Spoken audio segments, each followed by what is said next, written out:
Caught red-handed? Well, a stern warning from Iranian President Mahmoud Ahmedinejad today on the defensive after the revelation of a secret nuclear facility in his country. Here he is through a translator talking to Time Magazine today on President Obama's call for action. If I were Mr. Obama's advisor, I would definitely ask him to refrain from making this statement. Because it is definitively a mistake. Time Magazine senior editor Bobby Ghosh participated in that interview and joins us now. Good timing. Yes, it was indeed. Talk about good timing. There was a real, and looking at the tape, there was a real expression on his face. What was it like to be in the room as you confronted him with these latest charges of solid intelligence, we are told, by the United States and by the other allies as well? And Russia is signing on.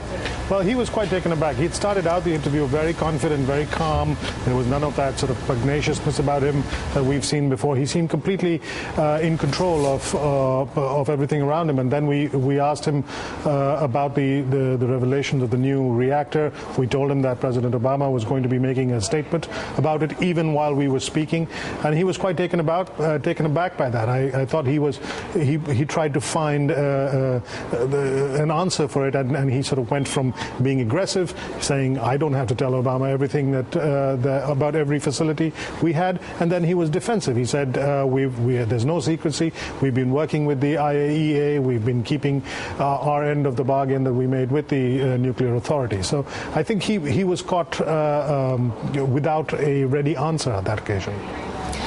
In fact, got a little bit defiant. Let's take a listen to, again, through the translator, how he responded to you. We disclose information about our operations and facilities to the IAEA, not that anyone forces us to. This does not mean anything was done secretly. It just doesn't mean that we must inform Mr. Obama's administration of every facility that we have. If documents of such nature are issued, then it simply adds to the list of issues to which the U.S. government owes the Iranian nation an apology over. Did you ever get him to concede anything in terms of how he's going to approach these diplomatic negotiations? Because he's going to face all of the allies in Geneva. His representatives, rather, are going to face everyone, face the world in Geneva next week. Do you think that they're ready to deal?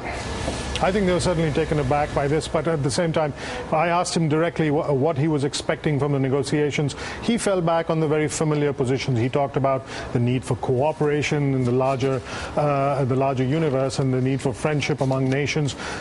He did say that Iran would be looking for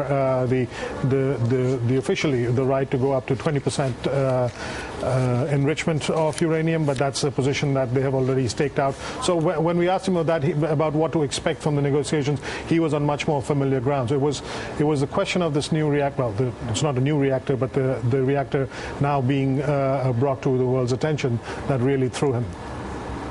Fascinating stuff. Bobby Ghosh, and as I say, great timing. Time Magazine, thank you very much.